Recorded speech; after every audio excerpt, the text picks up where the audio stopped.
کا میزبان منیر اعظم قادری حاضر خدمت ہے۔ ناظرین، جیسا کہ آپ جانتے ہیں کہ اس پروگرام میں روزمرہ زندگی میں ہمارے ذہنوں کے اندر دین اسلام کے بارے میں جو دین فطرت ہے، مختلف سوالات ہمارے ذہنوں میں ابھرتے ہیں، ہمیں ان کا جواب چاہیے، ہم کوشش کرتے ہیں علماء تک رابطے کی، مشکلات آتی ہیں۔ تو ناظرین، یہ تکبیر ٹی وی نے پروگرام کوسچن آنسر وتھ تکبیر آپ کے لیے پیش کرنے کا سلسلہ شروع کیا ہے۔ ہر جمعرات، تھرسڈے، منڈے اور سیٹرڈے کو شام 6 بجے۔ تو ناظرین، اس پروگرام میں آپ اپنے سوالات پوچھ سکتے ہیں، اور آپ جانتے ہیں کہ اس پروگرام میں ہمارے ساتھ آپ کے سوالات کے جوابات دینے کے لیے موجود ہوتے ہیں حضرت علامہ مفتی قاسم ضیاء قادری صاحب۔ آج بھی ہمارے ساتھ موجود ہیں۔ ناظرین، میں اپنی طرف سے اور آپ سب کی طرف سے قبلہ مفتی صاحب کی خدمت میں سلام پیش کرتا ہوں۔ السلام علیکم مفتی صاحب۔ وعلیکم السلام ورحمۃ اللہ۔ بہت شکریہ، ایک دفعہ پھر آپ ہمارے ساتھ ہیں اپنی گوناگو علمی مصروفیات میں سے وقت نکال کر۔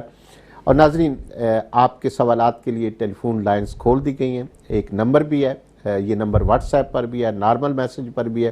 اگر آپ لائیو کال نہ کرنا چاہیں تو آپ واٹس ایپ کے ذریعے یا نارمل میسج کے ذریعے اپنا سوال پوچھ سکتے ہیں، یا ڈائریکٹ اسٹوڈیو میں کال کر کے آپ اپنا سوال پوچھ سکتے ہیں۔ ہم جو ہی آپ کی کالز آئیں گی ان کالز کو ہم پروگرام میں شامل کریں گے، لیکن ہم نے ایک سلسلہ شروع کر رکھا ہے، مختلف موضوعات پر ہم سوال رکھتے ہیں مفتی صاحب کے سامنے اور ان کے جواب حاصل کرنے کی کوشش کرتے ہیں۔ علم العقائد پر گفتگو ہو رہی ہے، توحید باری تعالیٰ اور ذات خدا کے بارے میں گفتگو ہو رہی ہے، قرآن پاک کے حوالے سے، تقدیر کے حوالے سے ہم نے سلسلہ شروع کر رکھا ہے۔ تو آج بھی کچھ سوالات ہیں ہمارے پاس، پہلے وہ مفتی صاحب کی خدمت میں رکھتے ہیں، لیکن جو ہی آپ کی کال آئے گی، آپ کی طرف سے کوئی سوال ہمیں ٹیکسٹ میسج آئے گا تو انشاءاللہ ہم اس کو پروگرام میں شامل کریں گے۔ مفتی صاحب، ہم بات کر رہے تھے اللہ تعالیٰ کی صفات کے بارے میں۔ کچھ اور سوالات اس طرح کے ہوتے ہیں، مثلا اگر کوئی یہ کہے کہ دکھ کی بات تو یہ ہے کہ اللہ عز و جل بھی ظالموں کا ساتھ دیتا ہے، نعوذ باللہ من ذالک، تو اس کے بارے میں کیا حکم ہے جو ایسے کلمات بولتا ہے؟ بسم اللہ الرحمن الرحیم۔ یقیناً یہ جملہ بہت سخت اور اللہ تعالیٰ عز و جل کی توہین پر مشتمل ہے، اور یہ عموماً اس وقت بولا جاتا ہے جب کسی پر کوئی شخص ظلم کرتا ہے اور اس کو کوئی پوچھنے آتا ہے تو وہ کہتا ہے جی دیکھو جی فلاں نے مجھ پر ظلم کر دیا، اور وہ نعمتوں میں ہے اور کوٹھیوں میں پھر رہا ہے، اور اس کے اوپر اللہ کی رحمتیں ہیں، اللہ بھی اس کو نہیں پکڑتا، اور اللہ بھی ظالموں کا ساتھ دیتا ہے۔ معاذ اللہ، ظالم کا ساتھ دینا ظلم ہے، یہ تو سب کو پتہ ہے۔ تو وہ ظلم کی نسبت اللہ تعالیٰ عز و جل کی طرف کر رہا ہے، اور حالانکہ اللہ تعالیٰ عز و جل نے قرآن پاک میں واضح یہ عبارت و قرآن پاک کی آیت موجود ہے، وَأَنَّ اللَّهَ لَيْسَ بِظَلَّامٍ لِلْعَبِيدِ، کہ اللہ تعالیٰ عز و جل اپنے بندوں پر ظلم نہیں کرتا۔ تو یہ اس آیت کریمہ کو بھی ڈینائی کر رہا ہے کہ اللہ عز و جل کی طرف، اللہ تعالیٰ کی طرف یہ ظلم کو منسوب کر رہا ہے۔ دوسرا، یہ جملہ ہے بھی رب کی توہین، لہذا دو وجہ سے یہ کفر بنتا ہے۔ اس کو ہم اپنی اصطلاح میں التزام کفر کہتے ہیں۔ التزام کفر معنی اینی وے یہ کفر اس پہ متحقق ہو گیا، یہ کافر بن گیا، اور اب اس کو توبہ، تجدید ایمان اور تجدید نکاح، اگر حج ہے وہ بھی دوبارہ حج کرنا ضروری ہو گیا، اور اس کفر سے برات بھی اس کی ضروری ہے۔ توبہ کرے کہ اللہ میں اس کفر سے توبہ کرتا ہوں، کلمہ شریف پڑھے، اور اس کے بعد تجدید نکاح وغیرہ بھی کرے، تو اس پر ضروری ہے۔ جی، کچھ کالر ہے ہمارے ساتھ، دیکھتے ہیں کون ہے۔ جی السلام علیکم۔ السلام علیکم ورحمۃ اللہ وبرکاتہ۔ جی، کون میرے بھائی اور کہاں سے؟ جی، میرا نام اظہر، مانچسٹر سے بات کر رہا ہوں۔ جی اظہر بھائی، کیا پوچھیں گے سوال مجھ سے؟ جی، مجھے اس سے سوال ایک جنرل سے پوچھنا تھا، وہ یہ تھا کہ ہمارے جو دینی علماء حضرات ہیں، جب وہ بعض دفعہ اپنے نام کے ساتھ ایک مفتی کا ٹائٹل استعمال کرتے ہیں، تو مجھے اس کی وضاحت چاہیے کہ اس مفتی کے ٹائٹل کی جسٹیفیکیشن کیا ہوتی ہے، اور کون یہ ڈٹرمن کرتا ہے کیا آپ کو مفتی کا ٹائٹل ملنا چاہیے، اور اس کے بیک گراؤنڈ میں کیا کیا ریکوائرمنٹس ہوتی ہیں مفتی کا ٹائٹل حاصل کرنے میں، تو ذرا اس کی وضاحت فرمائیے گا۔ جی جزاک اللہ اظہر صاحب، شکریہ، خدا حافظ۔ خدا حافظ۔ اظہر صاحب نے کال کی ہے مانچسٹر سے، تو یہ مفتی کا لفظ جو بالکل بالکل ماشاءاللہ، بہت یہ اچھا سوال ہے، کیونکہ کئیوں کو پتہ ہی نہیں کہ مفتی کس شخص کو کہا جاتا ہے۔ ویسے تو لغوی معنی مفتی کا ہے کہ جو فتویٰ دے، فتویٰ افتہ یفتی سے یہ باب افعال سے پوری گردان ہے. مفتی یعنی جو فتویٰ دیتا ہے اس کو کہتے ہیں مفتی. لیکن فتویٰ کون سا، فتویٰ سے مراد کیا ہے؟ یعنی مراد اس سے یہ ہے کہ جو اسلامک رولنگ پر جو کوشچن کیے جاتے ہیں، اسلامک کیوریز ہوتی ہیں، ان کا حل تلاش کر کے عوام کے سامنے پیش کرے دلائل کی روشنی میں، اسے مفتی کہا جاتا ہے. لیکن یہ تو ہے لغوی معنی. ایک اصطلاحی میننگ بھی ہے. علماء نے اس کا ایک معیار بھی مقرر کیا ہے کہ ہر ایرا گارا نتھو خرا تو مفتی نہیں ہو سکتا.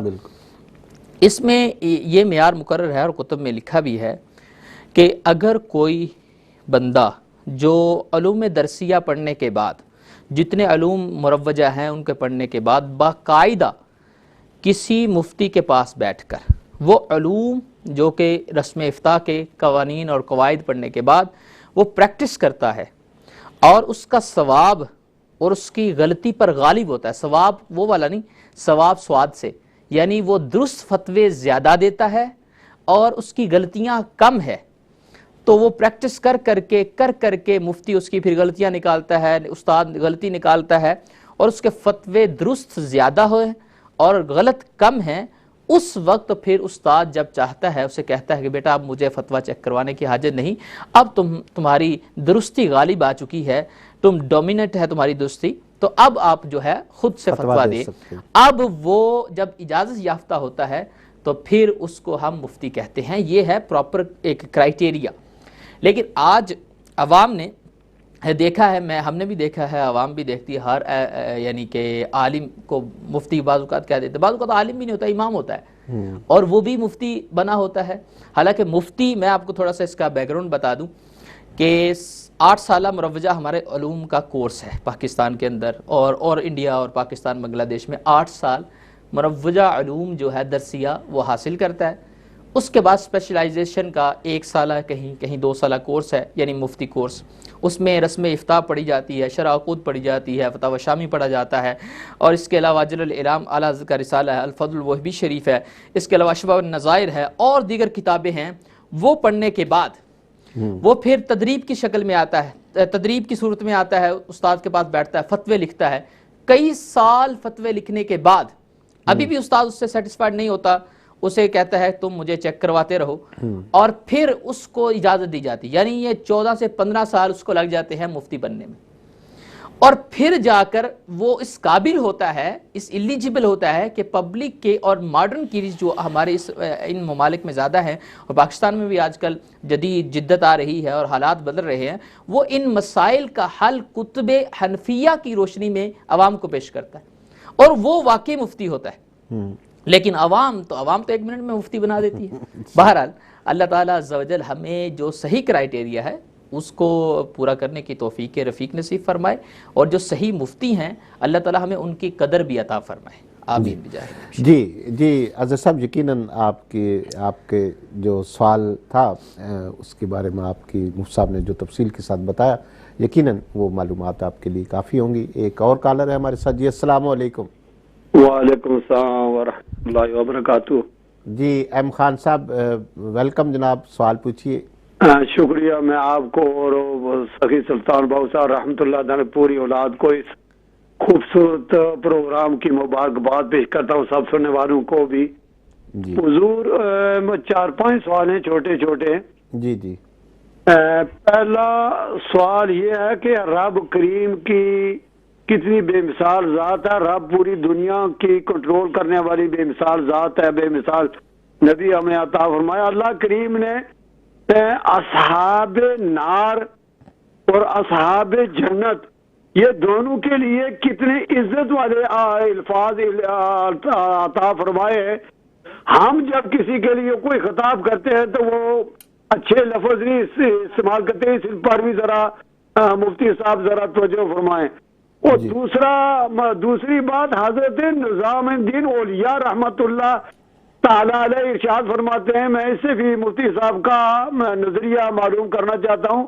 نظام الدین اولیاء ارشاد فرماتے ہیں کہ اگر کسی نے شرک کیا، شرک کے بعد جو سب سے بڑا ظلم ہے وہ کسی کا دل دکھانا. یہ شرک کے بعد اتنا بڑا نظام الدین اولیاء نے اس کو ظلم کہا ہے. مفتی صاحب اس کی کیا رائے لیتے ہیں. اور تیسرا سوال حضرت داتا گنج بخش علی اجویری رحمت اللہ تعالی جو شہنشاہ ایشیا ہے وہ کہیں سفر کر رہے تھے تو چھلکا مارتے رہے, ساری جماعت ان کو چھلکا مارتی رہی جہاں آپ کو جگہ ملی, لیکن ری ایکشن داتا صاحب کا وہ جو بیان کیے, جو داتا صاحب کا صبر تحمل بردباری اور قوم کے لیے اس سے کیا سبق ہے, اس پر ذرا خصوصی توجہ عطا کیجیے. وہ سرکار میاں صاحب ارشاد فرماتے ہیں کہ وہ علم کے بارے میں اشارہ فرماتے ہیں, اس علم سے کیا مراد ہے, علم بندے نو پڑھنا ضروری کیتا فرض الہی, یعنی علم کا پڑھنا انسان کی فطرت میں لکھا لیکن رب کریم نے اس کو فرائض میں داخل کیا ہے. یہ میاں صاحب کا کون سا علم کی طرف اشارہ ہی, اس بارے میں بھی ذرا اگر توجہ ہوئی تو ضرور میں اگر سمجھانے میں کامیاب ہو گیا. اور آخر سواب جو سوال ہے معافی چاہتا ہوں, وہ مولانا روم صاحب رحمت اللہ تعالی علیہ نے کمال کر کیا, وہ پانی کی بھی کئی اقسام بتاتے ہیں پانی کی, اور پھر اس طرح شہد کی مکھی اور ایک اور مکھی ہوتی ہے اس کا بھی آپ نے ذکر فرمایا. آیا اس وقت لیبارٹری یا ایسا کوئی انتظام نہ تھا؟ یہ جو مولانا روم صاحب کو علم ملا اور یہ کیسا ہے؟ اور جو آخری سوال ہے میرا وہ یہ ہے کہ جس صحابی کے بارے میں آپ سے سیدنا ابو ہریرہ کے پاک بارگاہ میں آپ کی توجہ دلائی تھی, وہ مروان کا زمانہ یا اس کی حکومت کی یا کوئی ان کے سیدنا ابو ہریرہ سے جو ٹیسٹ لیا گیا اس میں وہ پاس ہوئے. یہ مفتی صاحب اس پر توجہ فرمائیں کہ یہ جو نور کی کیفیت ہے آیا ہمیں بھی آج بھی حاصل ہو سکتی ہے, کس طرح حاصل ہو سکتی ہے, اس کی قیود. جی بہت شکریہ ایم خان صاحب, آپ نے سوالات کیے, آپ کے انشاءاللہ 6 سوال ان کی ہم کوشش کریں گے جوابات دینے کے. نیکسٹ کالر جی السلام علیکم. جی السلام علیکم. جی وعلیکم السلام. جی میرے بھائی کون اور کہاں سے؟ جی احمد بول رہا ہوں جی جرمنی سے. مولانا صاحب نے بہت زبردست مفتی ایان کے بارے میں بتایا. جی جی 15 سال یا اس سے بھی زیادہ لگتے ایک مفتی کو بننے کے اور علوم سارے حاصل کرنے کے. تو آج میرے ملک میں 98% مسلمان جہاں سے بلانگ پاکستان میں کرتے ہیں, تو چاند کا تو ہر عید پر جو نا یہ مفتیان ہی ہوتے ہیں وہاں پہ. اس کی وجہ کیا ہے؟ کیا ان کے وہ جو سال جو انہوں نے بتائے یا وہ علوم جو انہوں نے بتائے اس میں کمی رہ جاتی ہے, یا ان کے ذاتیات اپنے جو ہوتے ہیں دنیا داری کے جھگڑے اس کی وجہ سے کہ فلاں کو کامیاب نہیں, کسی کو بات نہیں کرنے دینی, یا وہ ایک بندہ اٹھ کر پورے ملک کے لیے پشاور سے بن جاتا ہے اختلاف کا باعث. تو اس کے اوپر ان کا کیا ہے کہ ان مفتیان میں کیسا اتفاق ہو سکتا ہے؟ جی بہت شکریہ احمد بھائی جرمنی سے, آپ نے کال کی. جی کوئی اور کالر ہے تو بتا دے ورنہ ہم سوالات کی طرف جاتے ہیں. جی ایک تو ایم خان صاحب, ان کے چھوٹے چھوٹے سوال ہیں, اصحاب النار اور اصحاب الجنہ کا لفظ آپ نے استعمال کیا, اس بارے میں تھوڑی سی. جی اللہ تعالیٰ عز و جل نے جنتیوں کے لیے اصحاب الجنہ کا لفظ استعمال کیا اور جہنم والوں کے لیے بھی لفظ اصحاب استعمال کیا. اور وہ اس سے ایم خان صاحب یہ استدلال کر رہے ہیں کہ یہ دونوں عزت کے ورڈ ہیں دونوں. حالانکہ نار والوں کے لیے اصحاب النار کا لفظ استعمال کر رہے ہیں اللہ تعالیٰ. اصل میں بات یہ ہے کہ اصحاب کا معنی والا ہے, جیسے ذل علم ہم کہتے ہیں علم والا, ذو شیبہ بڑھاپے والا, ذل مال مال والا. تو اصحاب المال مال تو والا ہے. تو بہرحال آپ اس کو عزت کے معنی میں لیں یا جس کے معنی میں لیں, یہ آپ کا ایک اپنا استدلال ہے. لیکن انہوں نے جو بات اس سے کہا نا کہ ہم لوگوں کا دل کیوں دکھاتے ہیں, اگرچہ وہ جس طرح بھی ہی بندہ ہے, تو یقیناً اسلام نے مذمت کی ہے دل دکھانے کی. میرے آقا کریم علیہ الصلوۃ والسلام نے یہاں تک فرمایا من آذا مسلمن فقد آذانی, جس نے مسلمان کو ایذا دی اس نے مجھے ایذا دی. ومن آذانی فقد آذ اللہ, اور جس نے مجھے ایذا دی اس نے گویا کہ اللہ کو ایذا دی, اللہ کو تکلیف دی. حالانکہ اللہ تکلیف لینے یا قبول کرنے سے اس کے اثر سے پاک ہے, لیکن یہ میرے آقا کریم علیہ الصلوۃ والسلام یہ بتانا چاہتے ہیں کہ یہ کس قدر بیڈ ایکٹ ہے کسی مسلمان کو ایذا دینا. بلکہ ظالم یعنی ظلم کرنا کسی کافر پر بھی شریعت اسلامیہ ناجائز قرار دیتی ہے، ایک چھوٹے سے جانور پر بھی اس کو ناجائز و حرام قرار دیتی ہے۔ ظلم کی تو مذمت ہماری اسلام کرتا ہے، دل آزاری یہ ظلم ہے، کسی کا دل دکھانا، کسی کی آپ فیلنگ کو ہرٹ کر رہے یہ ظلم ہے، بالکل یہ ظلم کی ایک ٹائپ ہے، لہذا کبھی بھی اسلام اس کی کسی کو اجازت نہیں دیتا، اور اسلام گڈ مینر سکھاتا ہے، اسلام پورا نمونہ حیات ہے، زندگی میں اثر رہنے کا طریقہ پورا ہمیں اسلام سکھاتا ہے۔ اسلام کا معنی ہی پیس ہے، سالیمہ سے مشتق ہے، تو جب یہ ہے ہی پیس تو یہ پیس سپریڈ کرنے کا اعلان اور اناؤنسمنٹ کرتا ہے اور سب کچھ کرتا ہے۔ الحمدللہ ہم مسلمان، ہمیں اس پہ پراؤڈ اور فخر بھی ہے۔ دوسرا تو اس میں دوسرے سوال کا تو جواب مل گیا، خواجہ نظام الدین اولیاء قطع کے شرک کے بعد کسی کا دل دکھانا کو تو جواب آپ نے دے دیا۔ جی بالکل، وہ درست، ان کا قول اپنی جگہ۔ جی، اور حضرت داتا گنج بخش کے صبر، تحمل اور بردباری کا ذکر کیا ہے، تو یہ بھی اسلام کے اندر یقیناً صبر و تحمل، بردباری یہ ہمارے اولیاء کرام کا حصہ ہے۔ ان کی زندگی میں اس طرح کے بے شمار واقعات، یونیک واقعات موجود ہیں۔ حضور شیخ عبد القادر جیلانی رحمۃ اللہ تعالی علیہ کے بارے میں ملتا ہے کہ آپ کے استاد صاحب، سخت سردی کی رات میں آپ ٹریول کر رہے تھے استاد صاحب کے ساتھ، اور استاد صاحب نے آپ کو دھکا دے دیا نہر میں دھکا دیا، آپ نکلے پھر ساتھ مل گئے، پھر دے دیا، پھر نکلے پھر ساتھ مل گئے، پھر دے دیا۔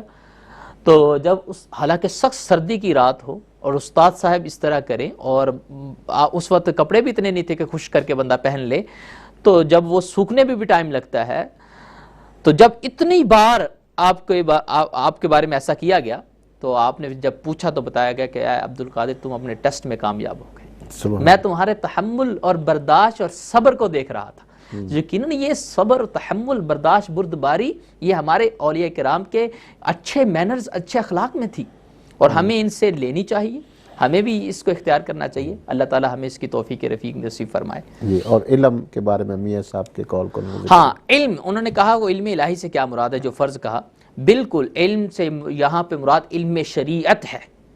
علم شریعت حاصل کرنا ہر مرد اور مسلمان پر فرض ہے، اور یہ حدیث کے اندر بھی آیا، میرے آقا کریم علیہ الصلوۃ والسلام نے علم کو فریضۃ علی کل مسلم فرمایا کہ ہر مسلمان پر یہ فرض ہے۔ تو اس سے کیا مراد ہے کہ جس بندے کو جتنے جو مراحل اور جو آگے اس نے جانا ہے جس مرحلے میں، اس کے حوالے سے شریعت کا علم حاصل کرنا ضروری ہے۔ مثلا بندہ اگر بالغ ہے تو اس سے نماز کے احکام سیکھنا اس پر فرض ہے، وضو کے احکام سیکھنا فرض ہے، شادی کرنے جا رہا ہے اور شادی کے احکام اس پر سیکھنا فرض ہے، تاکہ اسے پتہ ہو کہ شادی کو میں نے کس طرح نبھانا ہے، کون سے ورڈ سے میں نے بچنا ہے، کس طرح کے حقوق میں نے ادا کرنے، تاکہ میں کسی کی حقوق کھا نہ جاؤں، دبا نہ جاؤں، اور کل قیامت میں پکڑا نہ جاؤں۔ اس طرح بزنس مین ہے، اسے ٹریڈنگ کے اصول جو شریعت نے دیے اس پر ضروری ہے۔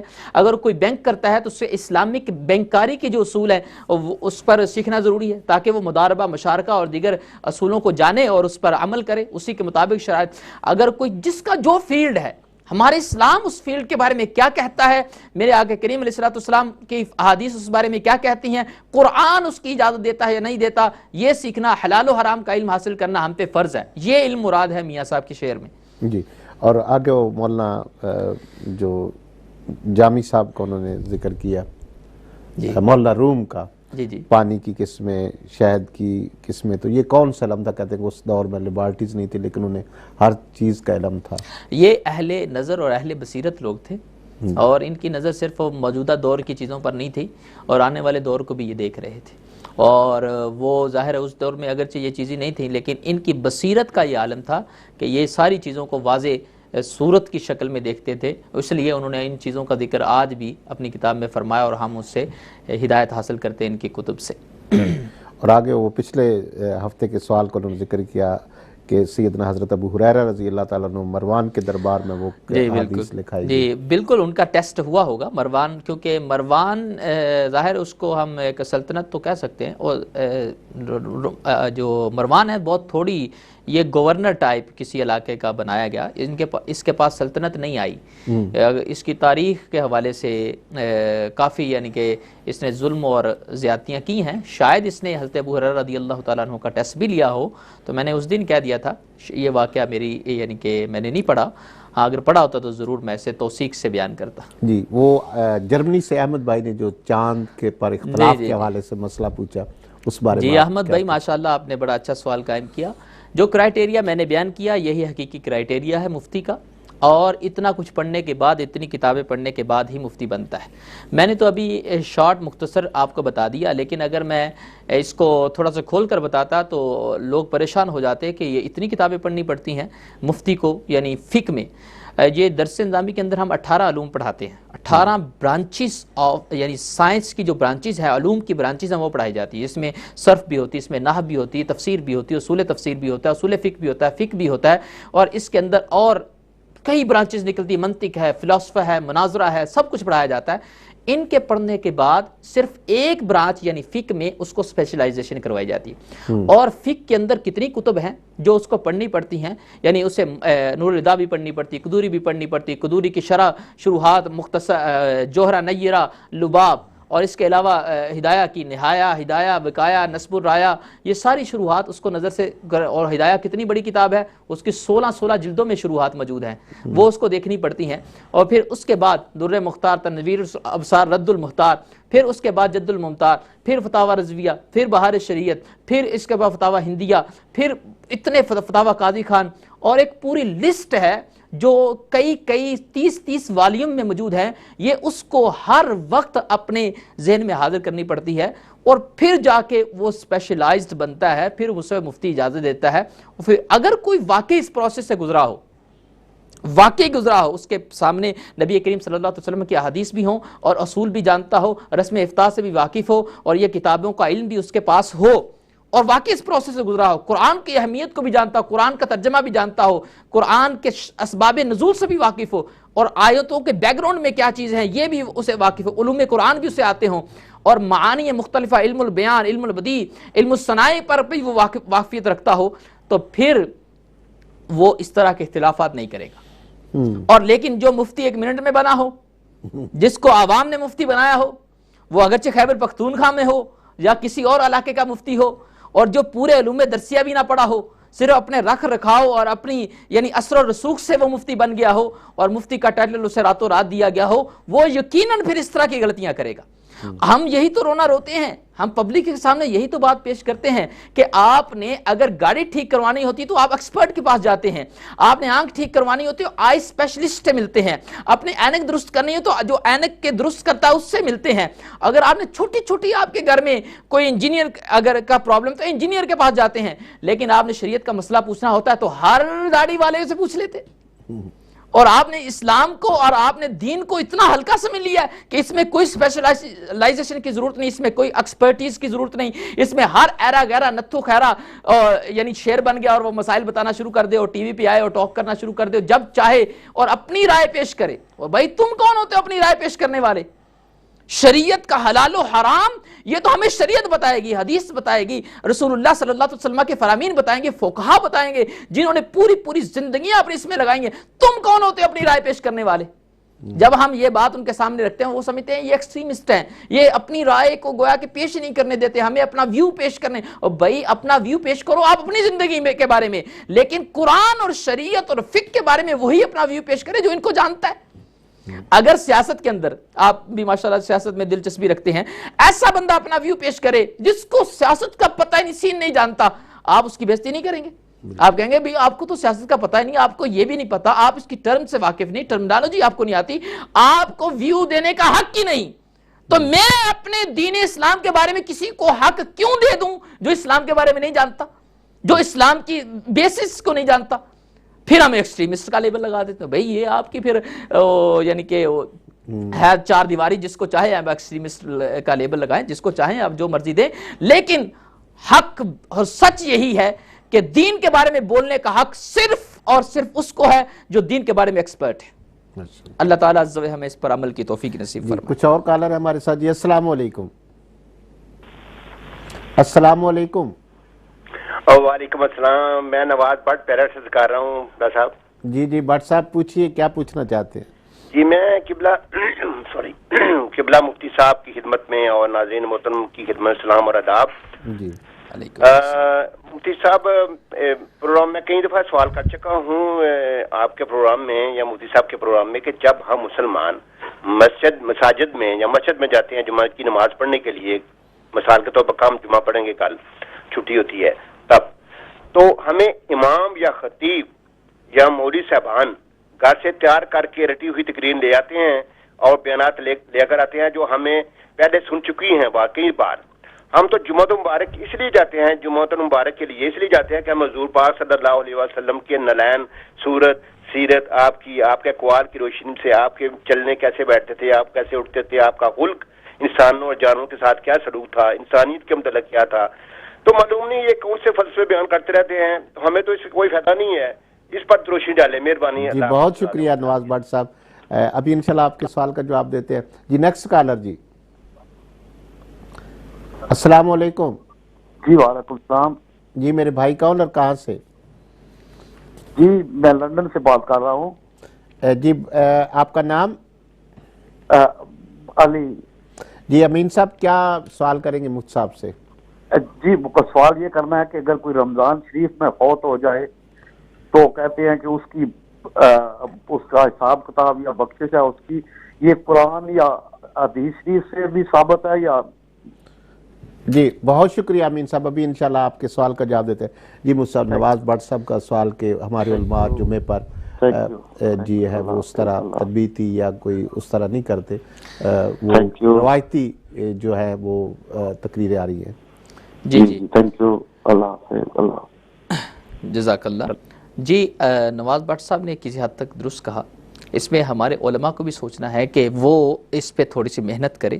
جو عوام کی ضرورت ہے آپ ان کی ضرورت پوری کریں، اور عوام کی ضرورت اگر سیرت مصطفیٰ کریم علیہ السلام کو جاننے کے حوالے سے تو وہ بیچارے صحیح ڈیمانڈ کر رہے ہیں. تو آپ کو چاہیے کہ آپ کتب کو کھنگال کر یا کتب کو پڑھ کر سیرت مصطفیٰ کے پیارے پیارے پرلز اور موتی نکال کر عوام کے سامنے رکھیں، تاکہ یہ بھی اپنی زندگی کو اس موتیوں کے مطابق ڈھال سکے اور آقا کریم علیہ السلام کی زندگی کے مطابق اپنی زندگی گزارے. اور یہ بہت اچھی ڈیمانڈ ہے. ہاں ہمیں ایک دو عالم کو دیکھ کر پورے علماء پر قیاس نہیں کرنا چاہیے، یہ بھی غلط ہے. اگر آپ کی مسجد کا لوکل امام یا کسی اور جگہ پر کا بندہ یا مولانا صاحب اگر ایسا کر رہے ہیں تو ایک ہی تقریر وہ بار بار آپ کو سنا رہے ہیں، تو وہ ہو سکتا ہے ان کی علمی حد اتنی ہو کہ انہوں نے تقریر ہی ایک یاد کی ہو، یا ان کی لائبریری کے اندر کتاب ہی ایک ہی تقریر کی ہو، تو وہ اسی کو پڑھ پڑھ کے آپ کو سنا دیتے ہوں گے تاکہ آپ لوگوں کو پختہ اچھی طرح یاد ہو جائے ایک تقریر. شاید وہ ان کی علمی حد ایسی ہو، لیکن سارے علماء پر یہ حکم نہ لگائیں. بہت سے علماء میں نے دیکھے ہیں اس ملک کے اندر کہ وہ ایک محققانہ رائے رکھتے ہیں اور پوری تحقیق کر کے وہ بیان ڈلیور کرتے ہیں، اور وہ سیرت بھی بیان کرتے ہیں، فقہ بھی بیان کرتے ہیں، قرآن کی ٹرانسلیشنز بھی ہمارے سامنے رکھتے ہیں اور صحیح مسائل ہمارے پیش رکھتے ہیں. ہاں اگر آپ کا سیرت کا انٹرسٹ ہے تو پھر آپ ایسی سنی مسجد کے اندر چلے جائیں جہاں پر سیرت کا بیان کیا جاتا ہے، یا اپنے امام صاحب کی بارگاہ میں آپ عرض کر دیں حضور آپ ہمیں کوئی سیرت بھی سنائیں. یہ تقریر تو زبانی مجھے یاد ہوگی، مجھ سے آج سن لیں، لیکن اب آپ اپنا ٹاپک چینج کر لیں، ایک احسن انداز سے آپ سمجھا دیں. انشاءاللہ عز و جل ہمارے علماء کرام یہ احسن انداز کو قبول بھی کرتے ہیں، اور برداشت اور صبر ان کے اندر زیادہ پبلک کی بنسبت ہوتا ہے، تو آپ کی بات کو ضرور قبول کریں گے. جی امین صاحب لندن سے انہوں نے سوال کیا تھا کہ رمضان شریف میں جو بندہ فوت ہو جاتا ہے یہ مشہور ہے کہ اس کے اعمال جو ہیں وہ نہیں دیکھے جاتے اور اس کو بخش دیا جاتا ہے، تو اس بارے میں قرآن و حدیث کی روشنی میں وضاحت فرمائیں. جی احادیث کریمہ کے اندر اس طرح کی روایات موجود ہیں کہ اور اقوال صحابہ میں بھی یہ موجود ہے. اس حدیث موقوف کہتے ہیں کہ جو بندہ رمضان میں فوت ہوتا ہے اس سے قبر کے سوالات نہیں ہوتے، یعنی بطور بلیسنگ اس پر قبر کے سوالات نہیں ہوتے. اور یہ بھی بشارت ہے کہ جو رمضان میں فوت ہوتا ہے اور اس کی بخشش کی بھی امید ہے کہ اللہ تعالیٰ عز و جل اسے بخش دیتا ہے. جس طرح جمعہ کے بارے میں روایت ملتی ہیں، تو یقیناً ایک یہ اچھا فعال ہم لے سکتے ہیں. نیک مومن کے حق میں یہ فعال لینا یہ درست ہے کہ وہ رمضان میں فوت ہوا تو یقیناً اس کی بخشش ہو جائے گی. لیکن ایک فاسق معلن ہو اور کفر کی ہر حد کراس کر چکا ہو، ان کے بارے میں یہ بشارات بالکل نہیں ہیں. جی ناظرین آپ ہمارے ساتھ ہیں، پروگرام دیکھ رہے ہیں تکبیر ٹی وی سے، کوسچن آنسر وتھ تکبیر. آپ کے بھیجے ہوئے سوالات اور آپ کی کالز لے رہے ہیں. کوسچن آنسر وتھ تکبیر پروگرام، اور حضرت علامہ مفتی قاسم ضیاء قادری صاحب آپ کے سوالات کے جوابات دے رہے ہیں. علم العقائد پر گفتگو ہم کر رہے تھے. مفتی صاحب یہ کہنا کہ نہ جانے میرا بلاوا کب آئے گا، شاید بنانے والا بھول گیا، اکثر لوگ کہہ دیتے ہیں علمی میں، یہ کہنا کیسا ہے؟ جی یہ جو بزرگ حضرات ہوتے ہیں بعض اوقات یہ اس طرح کے ورڈز کہہ دیتے ہیں، آپس میں بیٹھے ہو نا تو مذاق کے اندر کہ جناب بڑی عمر ہو گئی ہے، 90 سال کے ہو گئے، تو خیر کہتے ہیں شاید رب ہمیں بھول گیا ہے، اس طرح کے ورڈ بول دیتے ہیں، حالانکہ ان کو اس بارے میں علم حاصل کرنا چاہیے کہ میرے رب عز و جل کی صفت بھولنا نہیں ہے، کہ رب تعالیٰ قرآن پاک میں خود ارشاد فرماتا ہے وَلَا يَدِلُّ رَبِّي وَلَا يَنْسَى، یعنی میرا رب نہ بہکے نہ بھولے، نہ وہ بہکتا ہے نہ وہ بھولتا ہے، فارگیٹفل نہیں ہوتا. تو یہ ہمارے رب کی صفت سلبی ہے کہ وہ بھولتا نہیں، جیسے کہ ہم صفات سلبیہ کے حوالے سے بات کر رہے ہیں. تو یہ کہنا یہ اللہ کی توہین بھی ہے، اور اللہ کو بھولنے والا قرار دینا یہ معاذ اللہ اللہ کو کمزور ثابت کرنا ہے. جس طرح عام انسان بھولتا ہے اور وہ فارگیٹفل ہوتا ہے، فارگیٹنگ اس کی ایک صفت ہے، تو یہ اللہ تعالیٰ ایسی تشبیہ اور ایسے ان کے مخلوق کے ساتھ تشبیہ سے پاک ہے. تو اگر کسی نے ایسا کیا ہے تو اس کو چاہیے کہ وہ فوراً سے پہلے توبہ، تجدید ایمان اور تجدید نکاح کرے، تاکہ اس کا ایمان بچ سکے، اس کا ایمان بچ جائے، اور ایسے جملے بولنے سے آئندہ احتراز اور پکی برات کا اظہار کرے کہ یا اللہ مجھ سے غلطی ہوگی، مجھے تو معاف فرما دے. اسی طرح مصعب کئی لوگ اللہ عز و جل کو نعوذ باللہ رام کہہ دیتے ہیں، تو رام کہنا کیسا ہے؟ ہاں جی، یہ بعض اوقات جب انڈین لوگوں سے ملاقات ہوتی ہے، مسلمانوں کے اندر بھی یہ ورڈ عام ہو گیا ہے، کیونکہ مسلمان علم نہیں حاصل کرتے نا، کہ ہم عقائد کا علم بالکل نہیں حاصل کرتے. رام کا مطلب اصل میں ہوتا ہے رما ہوا، رما ہوا، رما ہوا سے مراد یہ مکسڈ ان سم تھنگ، جیسے روح ہمارے جسم میں رمی ہوئی ہے، مکسڈ ہے، سافٹ ویئر کمپیوٹر میں مکسڈ ہوتا ہے، اور کوئی ہم شربت وغیرہ خرید کے پانی میں ڈالیں وہ بالکل اس کے اندر مکسڈ ہو جاتا ہے، اس کو کہتے ہیں رما ہوا. اور ان کا عقیدہ یہ ہے، جو نن مسلم ہندو ہیں ان کا عقیدہ یہ ہے کہ اللہ تعالیٰ عز و جل بندے کی ذات میں رما ہوا ہے، مکسڈ ہے، جبکہ ہمارا یہ عقیدہ نہیں ہے. ہم اللہ تعالیٰ عز و جل کو یوں رما ہوا مانتے ہی نہیں، بلکہ یہ عقیدہ ہمارے عقائد سے ٹکراتا ہے. اللہ تعالیٰ اس سے پاک ہے کہ وہ کسی میں حلول کرے، اس سے پاک ہے. تو لہذا رام بولنا یہ ایک توہین والا ورڈ ہے. اگر کسی نے ایسا بولا ہے اور اسے مطلب نہیں آتا تھا، اس کو ہم کفر کا تو نہیں کہیں گے، لیکن اس سے ایسے جملوں سے پرہیز کرنا ضروری، اور احتیاطاً تجدید ایمان توبہ کر لے وہ، کیونکہ یہ جملہ اللہ کے بارے میں توہین امیز ہے. جی، اگلا سوال ہے، یہ کہنا کہ تجھے خدا سے چھین لاؤں گا میں، لوگ یہ نغمے بھی گنگناتے ہیں، یہ کہتے ہیں، یہ کہنا شریعت میں؟ ہاں جی، بعض اوقات یہ مجازی عشق کے جو لوگ ہوتے ہیں نا، یہ فیس بکوں پہ اس طرح سٹیٹس بھی اپڈیٹ کرتے رہتے ہیں، اور یعنی فیس بک بادشاہ جو لوگ ہیں، جو واٹس اپ کے سٹیٹس پہ ہر وقت رہنا وجوب سمجھتے ہیں، وہ لوگ اس طرح کے کہتے رہتے ہیں میں خدا سے چھین لاؤں گا، میں آسمانوں سے لے آؤں گا. جب لانے کی بات آتی ہے تو گھر سے بھی نہیں لانا، ان کے لیے مشکل ہو جاتا ہے. تو یہ جملہ کہنا خدا سے چھین لاؤں گا، یہ معاذ اللہ کئی وجوہ سے کفر بنتا ہے. یہ اللہ تعالیٰ کو معذور اور مجبور قرار دیا جا رہا ہے. میں پاورفل ہوں اور اللہ مجبور ہے، گویا کہ یہ کہہ رہا ہے. تو لہٰذا یہ کفر صریح ہے، اور اس سے توبہ تجدید ایمان ضروری ہے کہ فوراً اس سے توبہ تجدید ایمان کی جائے. تجدید ایمان کا مطلب یہ ہے کہ دوبارہ ایمان وہ قبول کرے اور اپنے ایمان کی فکر کریں. مسلمانوں کو چاہیے کہ وہ اپنے ایمان کی فکر کریں، ایسے لوگوں کو سمجھائیں جو اس مسلمان ہونے کے باوجود اس طرح کے کفریات اپنی فیس بکوں پر اس پہ چھوڑتے جا رہے ہیں.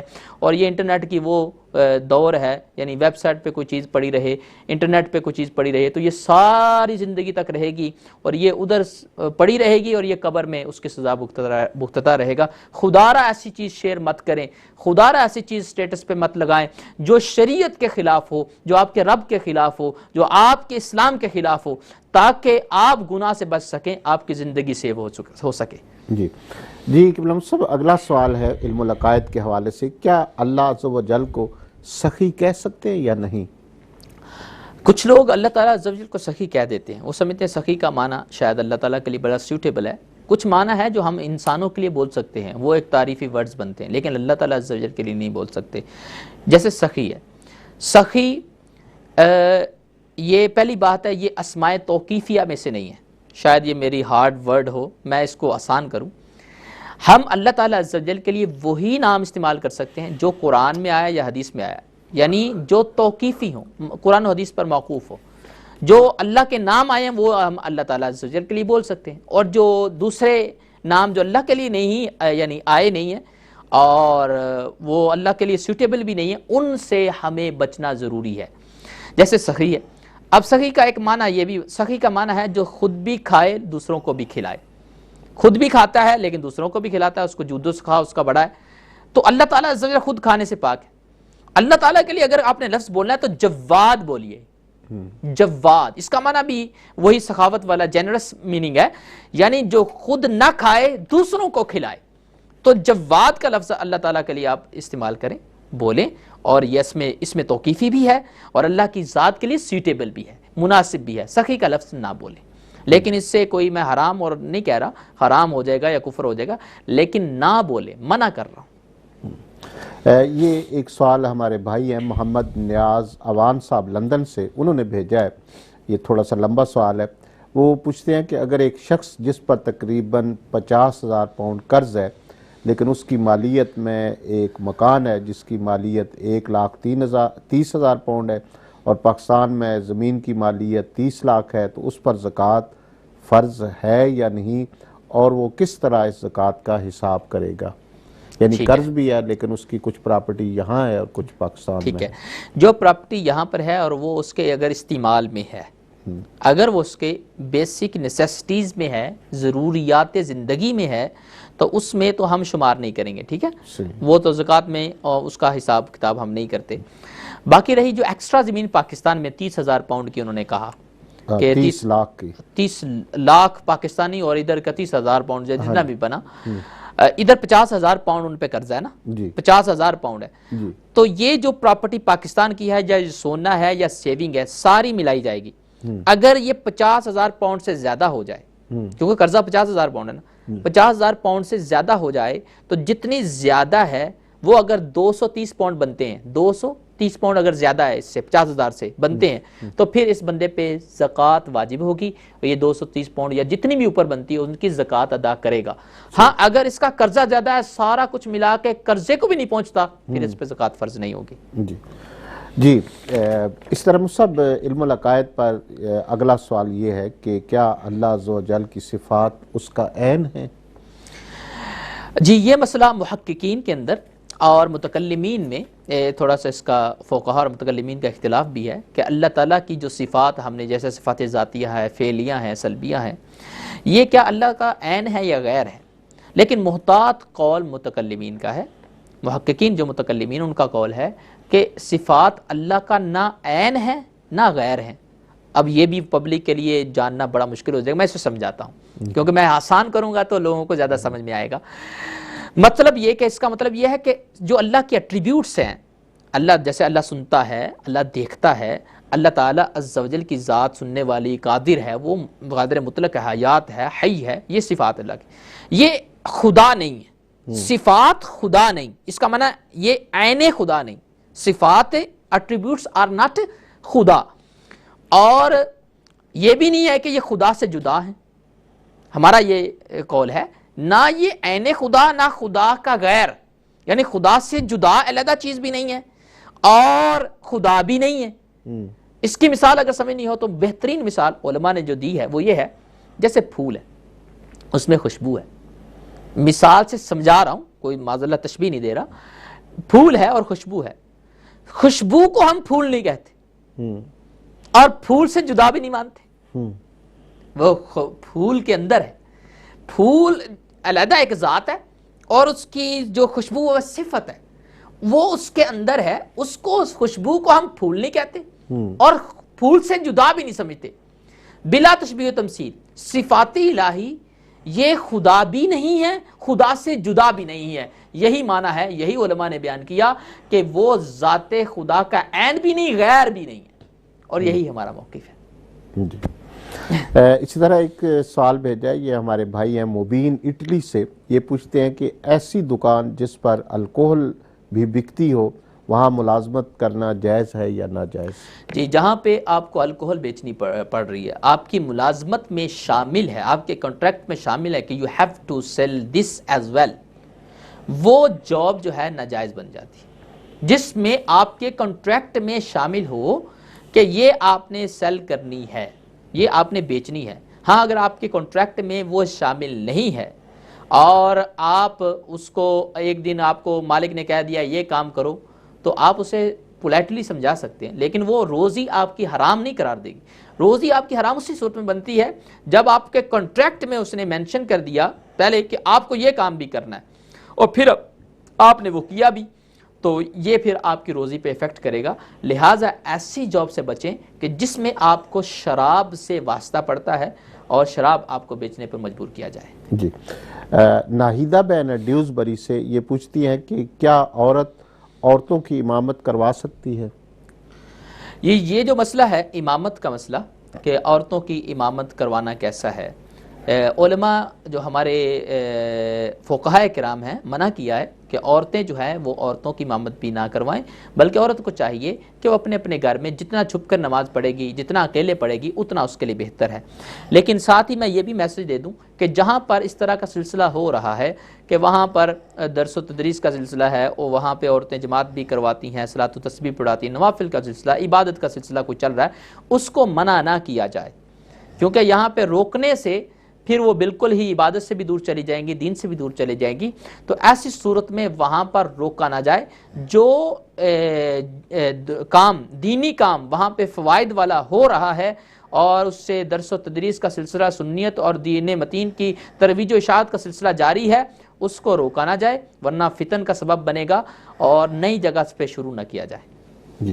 جی اگلا سوال ہے، یہ محمد اسلم صاحب ہے لندن سے، انہوں نے سوال کیا ہے کہ کیا زکوٰۃ اور صدقہ مسجد کی تعمیر میں دے سکتے ہیں؟ زکوٰۃ اور صدقہ واجبہ، یہ میں لفظ سمجھاتا ہوں صدقہ واجبہ سے کیا مراد ہے۔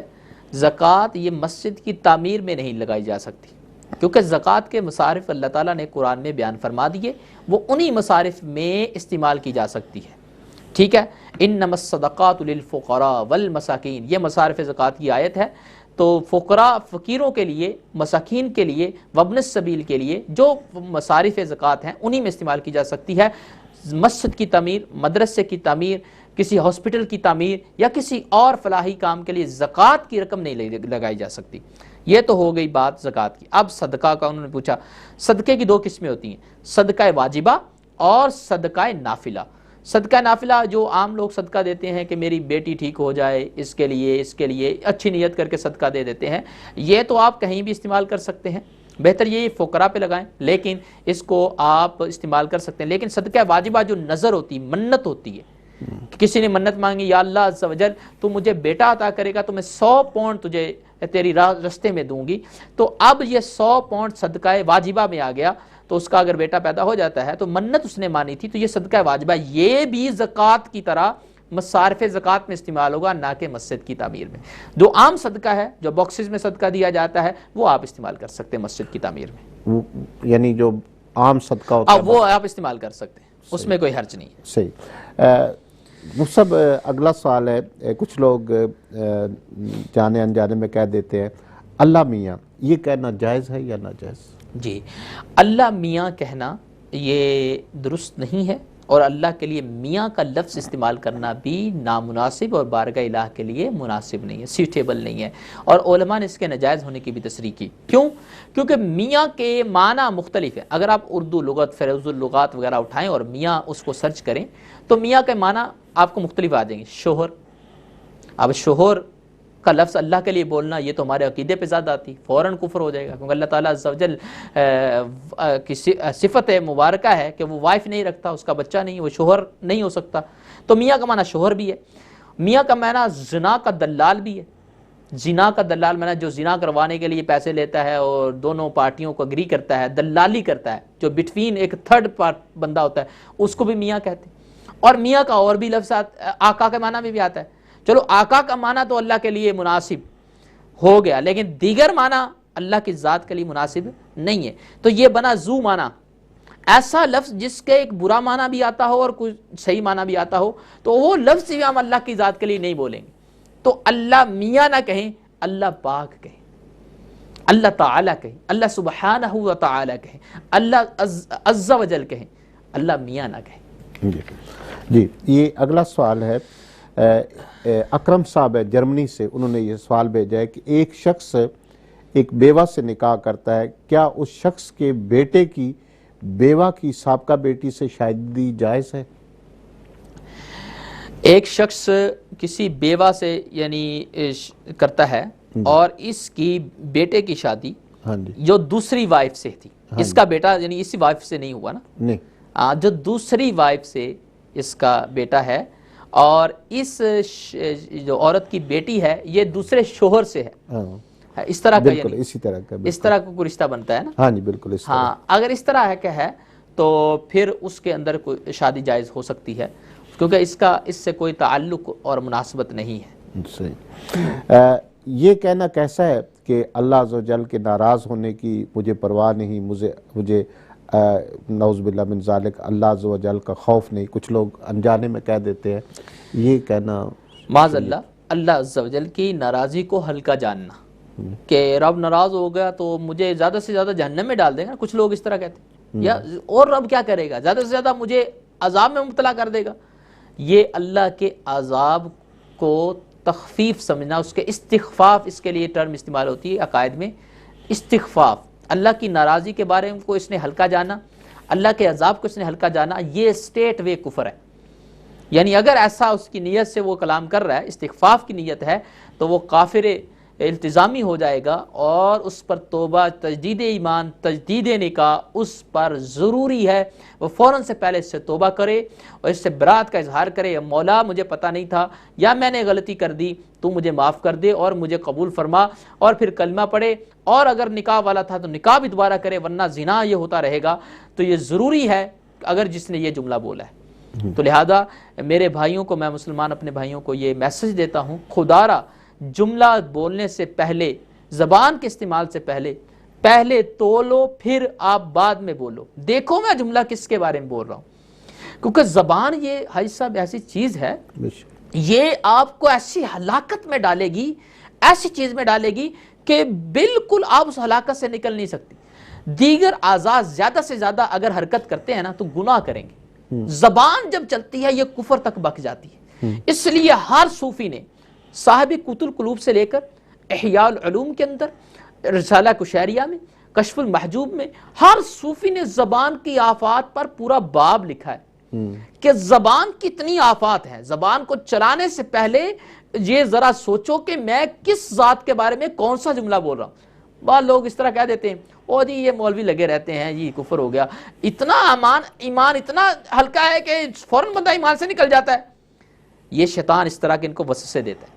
تو میں ان سے پوچھتا ہوں، بتاؤ آپ مومن کیسے ہوئے تھے؟ ایک زبان کے لفظ بولنے سے ہوئے تھے نا، لا الہ الا اللہ.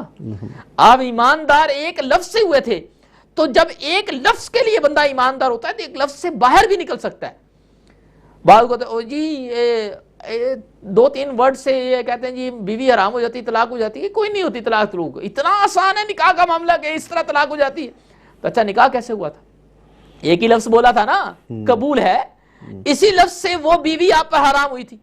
تو اسی کے اپوزٹ لفظ طلاق سے وہ بیوی جو پہلے آپ کے لیے حرام تھی حلال بنی نکاح کے ورڈ سے، وہ اسی ورڈ سے، طلاق کے ورڈ سے حرام بن جائے گی. لہذا یہ زبان ہے، اور زبان کی احتیاطوں کے حوالے سے ہماری شریعت نے ہماری رہنمائی کی ہے. لہذا علماء سے سیکھو اور قائد کا باب سیکھو، پھر زبان کو استعمال کرو، انشاءاللہ پھر ہم اپنا ایمان بچانے میں کامیاب ہو جائیں گے. جی ناظرین، وقت جو ہے اس کی رفتار بڑی تیز اور کوئی اس کو روک نہیں سکا. ہمارے پروگرام کا وقت بھی ختم ہوا جاتا ہے. انشاءاللہ سیٹرڈے کو شام 6 بجے پھر دوبارہ حاضر ہوں گے. آج رات 1 بجے اور کل دن کو 11 بجے اس پروگرام کی ریپیٹ دیکھنا نہ بھولیے. اسی کے ساتھ اپنے میزبان منیر اعظم قادری اور ہمارے مستقل مہمان حضرت علامہ محمد قاسم ضیاء قادری صاحب کو اجازت دیجیے. اللہ تعالی ہم سب کا حامی ناصر.